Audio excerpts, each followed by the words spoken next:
Acts 27.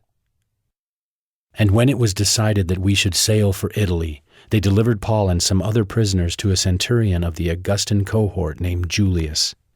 And embarking in a ship of Adramyttium, which was about to sail to the ports along the coast of Asia, we put to sea, accompanied by Aristarchus, a Macedonian from Thessalonica. The next day we put in at Sidon, and Julius treated Paul kindly and gave him leave to go to his friends and be cared for.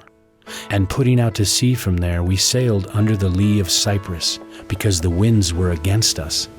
And when we had sailed across the open sea along the coast of Cilicia and Pamphylia, we came to Myra in Lycia. There the centurion found a ship of Alexandria sailing for Italy and put us on board. We sailed slowly for a number of days and arrived with difficulty off Cnidus. And as the wind did not allow us to go farther, we sailed under the lee of Crete off Salmone.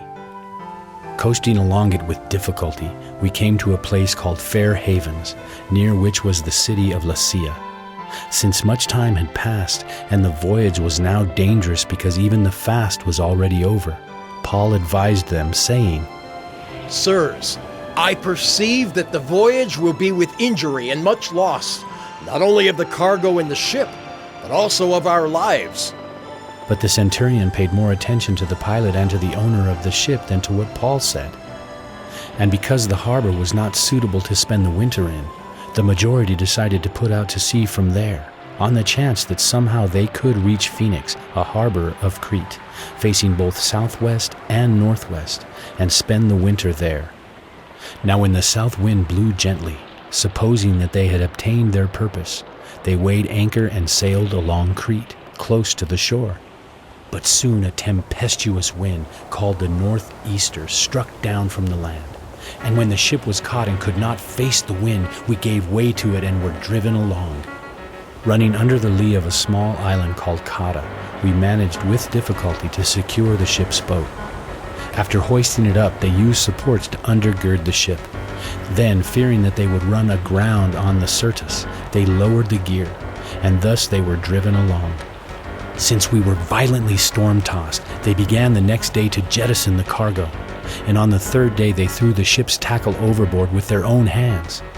When neither sun nor stars appeared for many days, and no small tempest lay on us, all hope of our being saved was at last abandoned.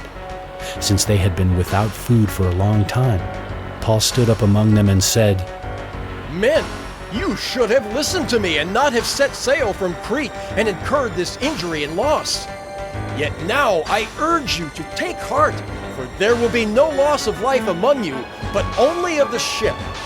For this very night there stood before me an angel of the God to whom I belong and whom I worship. And he said, Do not be afraid, Paul. You must stand before Caesar. And behold, God has granted you all those who sail with you. So take heart, men, for I have faith in God that it will be exactly as I have been told. But we must run aground on some island.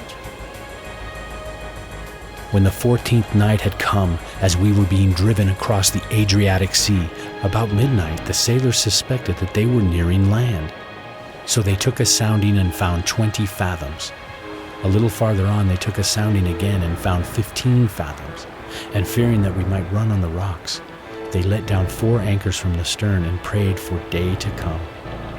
And as the sailors were seeking to escape from the ship, and had lowered the ship's boat into the sea, under pretense of laying out anchors from the bow, Paul said to the centurion and the soldiers, Unless these men stay in the ship, you cannot be saved.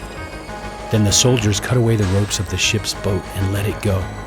As day was about to dawn, Paul urged them all to take some food, saying, Today is the 14th day that you have continued in suspense and without food, having taken nothing. Therefore I urge you to take some food, for it will give you strength, for not a hair is to perish from the head of any of you.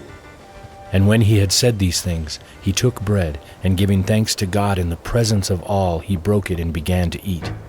Then they all were encouraged and ate some food themselves. We were in all 276 persons in the ship, and when they had eaten enough, they lightened the ship, throwing out the wheat into the sea. Now when it was day, they did not recognize the land, but they noticed a bay with a beach, on which they planned, if possible, to run the ship ashore.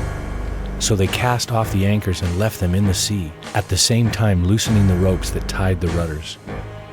Then hoisting the foresail to the wind, they made for the beach, but striking a reef, they ran the vessel aground.